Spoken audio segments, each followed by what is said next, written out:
This isn't a story about gold, silver, or paper money. This is a story about a bean, a simple brown, bitter cacao bean. In the humid jungles of Mesoamerica, long before Wall Street or Silicon Valley, the Mayan Empire built an economic machine that connected millions. And its entire system of wealth was centered on this one humble commodity. Forget the advanced concrete of the Romans. The Maya had an economy built on something far more volatile, far more genius. Why did one of the greatest civilizations choose a rainforest seed over precious metals? The answer reveals one of the most sophisticated proto-financial systems the world has ever seen. We're diving deep into the ancient market of the Maya to uncover their secret proto-cryptocurrency.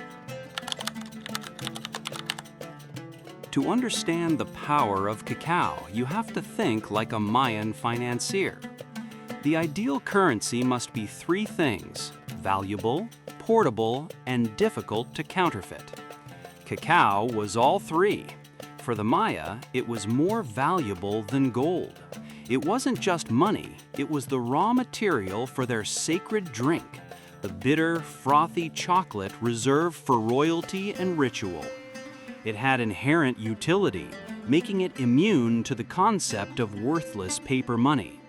A single rare quetzal feather could cost up to 60 cacao beans. A slave? Maybe 100. A basic tomato? Just one bean. This perfect divisibility made it the ideal medium for every transaction, from the market stall to the royal treasury. Crucially, cacao was the ultimate anti-counterfeit mechanism. Unlike European rulers who debased coins, fake cacao was easy to spot. It had to be grown in specific climates, dried, fermented, and processed. Its quality spoke for itself. This scarcity, enforced by the challenges of tropical farming, was the key to preventing hyperinflation.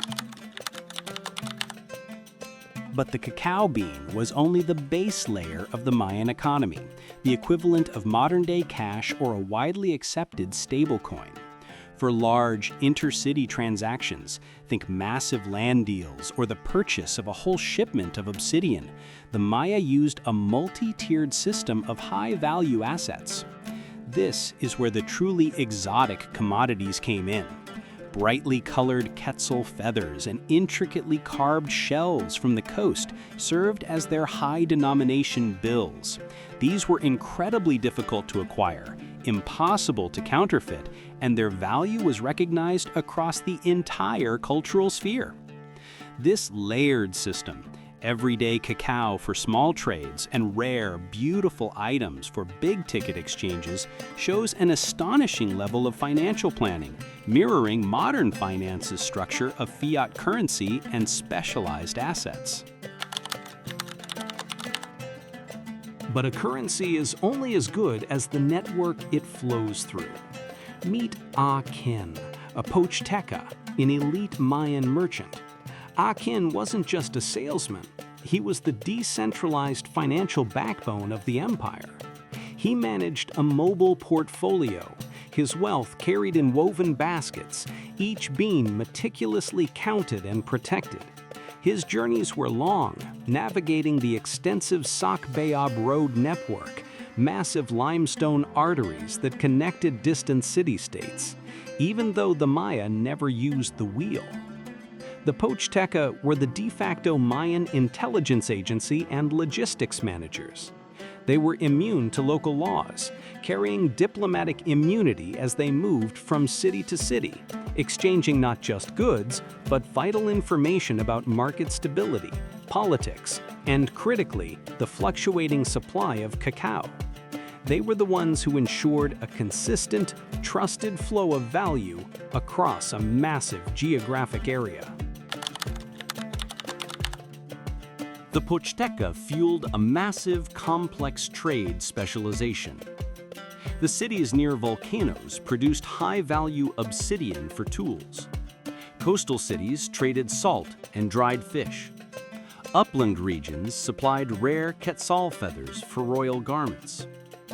The Sacbenob and the Pochteca formed a vast, interconnected economic web, an ancient internet where the data packets were obsidian blades, salt cakes, and millions of cacao beans. The economy was truly decentralized. No single central bank controlled the supply. Value was maintained by the universal demand for the commodity itself, enforced by the trusted network of merchants. The Mayan system was brilliant. It was a centuries-ahead concept of a commodity-backed peer-to-peer economic system. However, even the most ingenious systems are vulnerable to external shocks. When the Spanish conquistadors arrived, their value system was incompatible. They saw gold as the ultimate prize and introduced a rigid, centralized currency. The value of the cacao bean was quickly and violently corrupted. The self-regulating system of the Pochteca and the free-flowing trade of the Sacbenob collapsed under the weight of forced labor and foreign demand for precious metals. The Mayans' crypto wasn't digital, but it was just as revolutionary. It proved that trust, utility, and a complex network can build a thriving economy from the ground up, no matter the medium.